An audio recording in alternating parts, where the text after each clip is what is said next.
What is your hometown horror story? A bit weird, but it revolved around my family.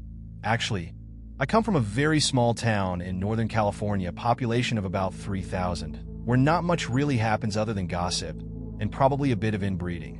Back in the early 80s, a couple years before I was born, my uncle was out in the woods with his girlfriend.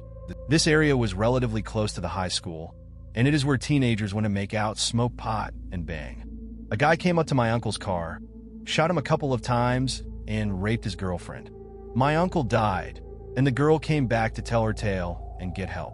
It's impacted my grandparents greatly, and I can still see the pain in their eyes around Christmas. He was killed in December. It threw my dad in a bit of a self-destructive nosedive, hence my birth, and the town didn't really recover for a while. They never found the guy, but they did have someone stand trial at one point.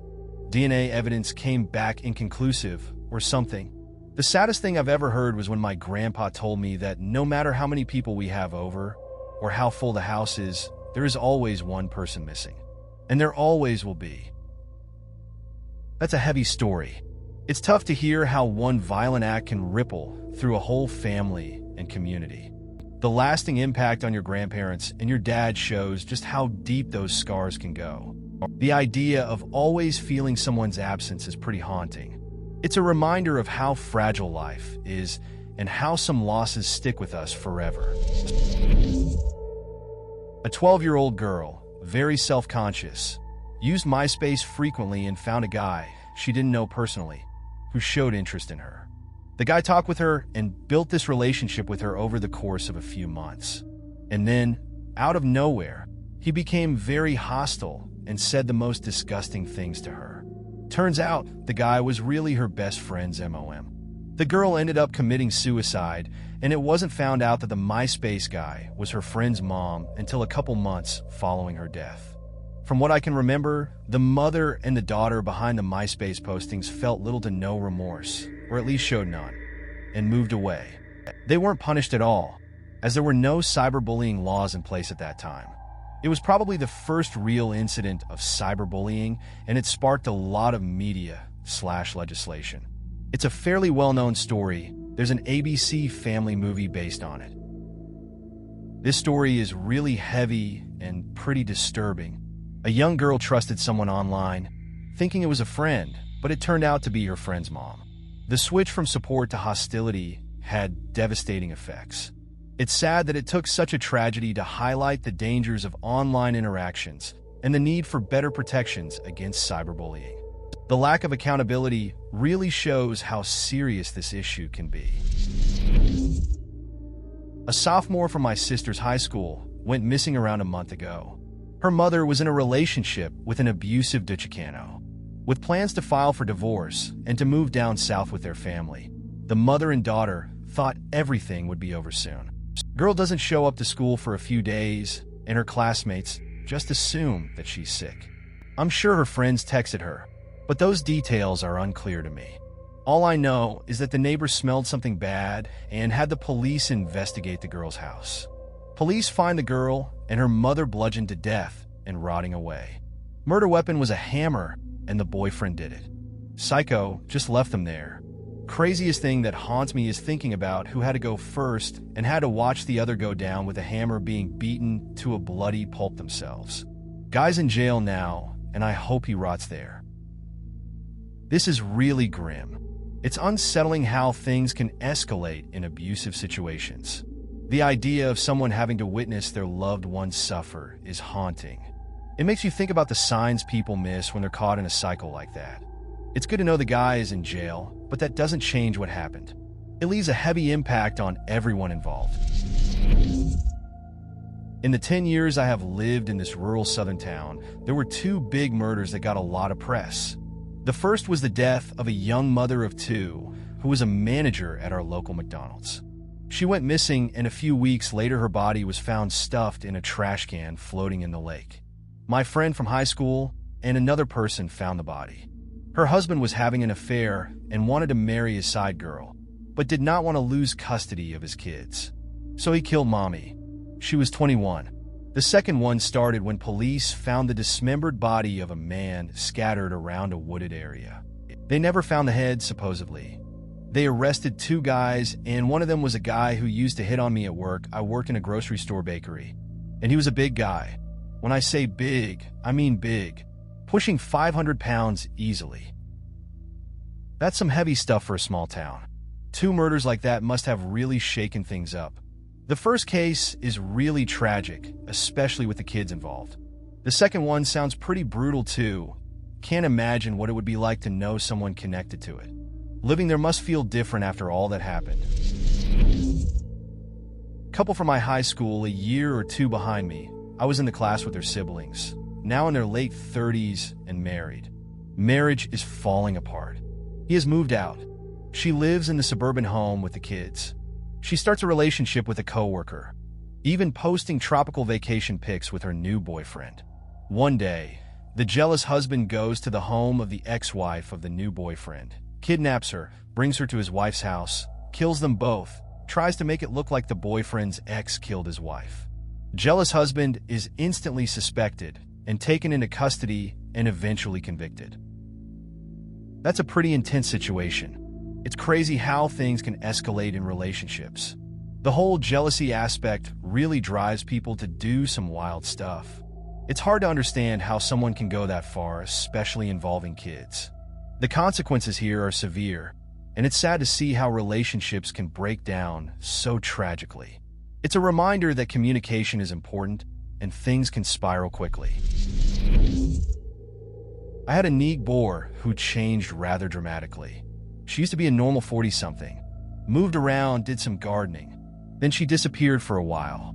When she came back, she was like a zombie. Her husband helped her when she tried to walk around. It was like somebody sucked her brain out of her head. Then I heard from their son. He was a year older than me. I was 18 and him 19 at the time. He never told me exactly what her condition was, but he did mention that his older sister, Candace, was watching a friend's infant, and she walked out of the room for a second, and the chair she was in fell over, and the child died on impact. I'm not sure if the two had anything to do with each other. Was the mother in shock? Is that what it was? I assumed it was something viral. The mom was a nutcase from what I saw after that. She didn't talk or do much of anything. The neighborhood pretty much lost touch with them. That's a pretty strange situation. It's unsettling how someone can change so drastically. The connection between the mother's condition and the tragic incident with the baby adds another layer of confusion. It's tough to know what really happened. Sometimes people just withdraw, and it's hard for others to understand. The loss of communication in the neighborhood seems to show how quickly things can change. My parents were married in the late 80s and moved to a mid-sized town in southern Ontario somewhere around 1990.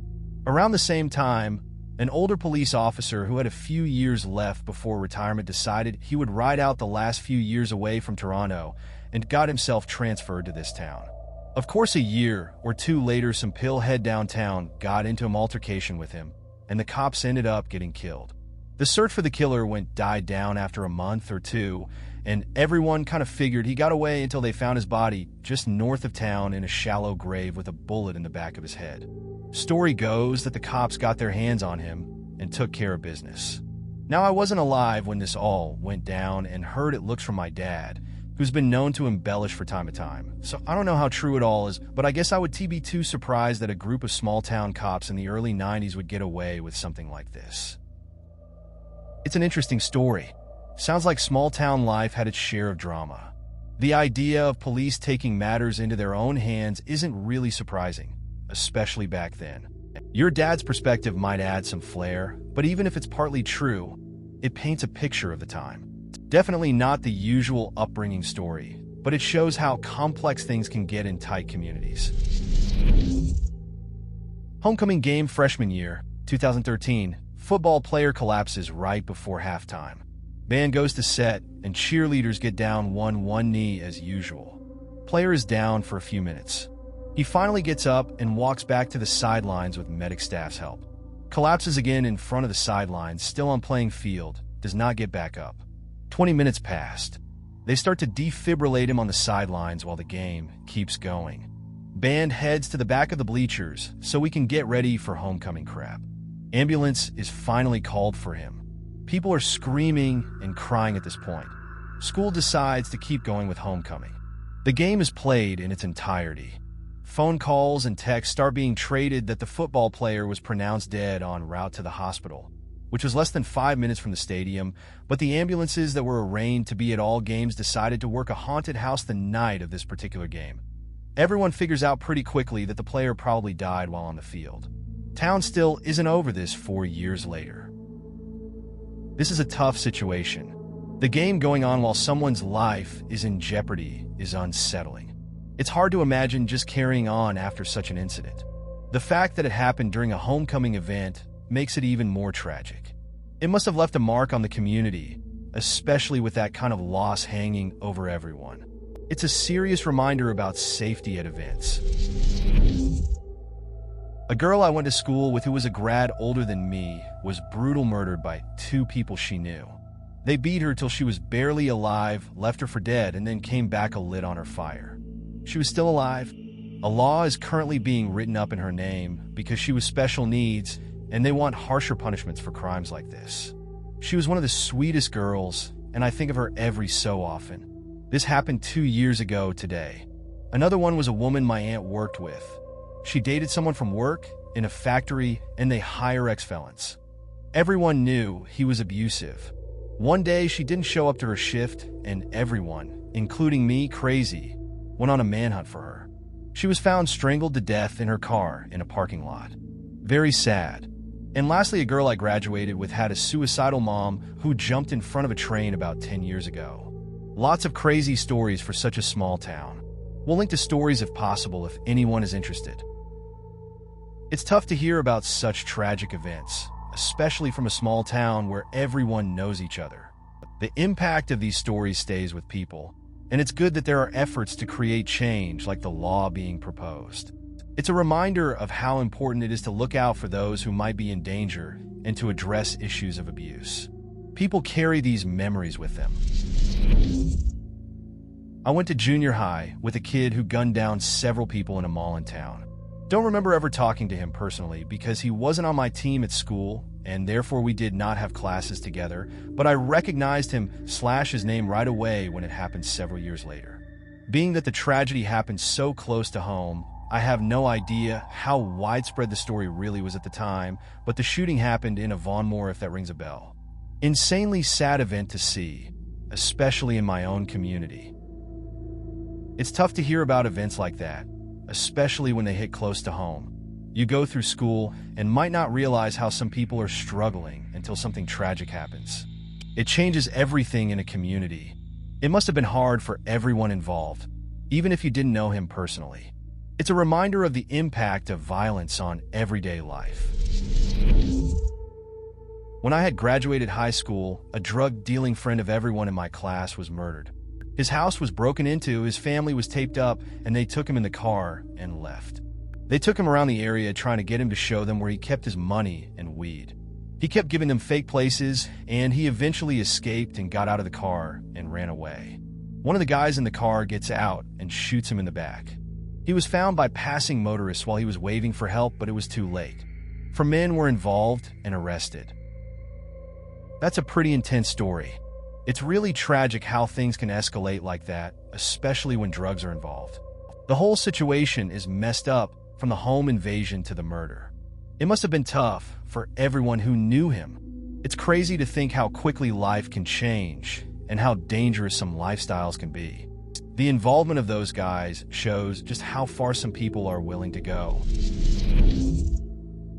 The library used to be a university and was abandoned for quite a while before the city decided to refurbish it. My grandpa was one of the first in and reported satanic symbols and decapitated animals inside. Everyone at school was afraid to go to the new library because we thought it was haunted. It has probably died out by now, but as kids we were terrified. My mom even tried to coax me into the library by saying ghosts hate knowledge, so it isn't haunted anymore. Looking back, blood writing on the walls and killing animals was just a result of teen angst growing up in a highly religious area. This story has a mix of nostalgia and fear. It's interesting how the lore around a place can shape experiences. The idea of ghosts and satanic symbols in a library adds a creepy layer to a space meant for learning. Kids often let their imaginations run wild, especially with dark themes. The connection to teen angst is a relevant point about how fears can be rooted in the environment. Two teenagers up and left in the middle of the night sometime in the late 70s/early 80s. All their friends said they had been planning to elope, and the parents were pretty sure that was what had happened to, so it was never deeply investigated. One year when I was pretty little in the mid-90s, a small pond/lake in the woods dried up, and some guy in a helicopter saw a car in the lake bed that looked like it had had a bad accident. They sent some cops out into the woods to check it out, and it had two skeletons. Checked the glove compartment and pretty much confirmed it was those two kids, and they can't have been alive long after they disappeared. Sucks, because everyone thought they had been living a happy life somewhere for the past 20-some-odd years. That's a pretty unsettling story. It's wild how people can just disappear, and everyone assumes a happy ending. Finding those skeletons must have been shocking for the community. It really puts a different spin on their disappearance. Makes you think about how often things aren't what they seem. It's a reminder that not all stories have a happy conclusion, even when we want to believe they do.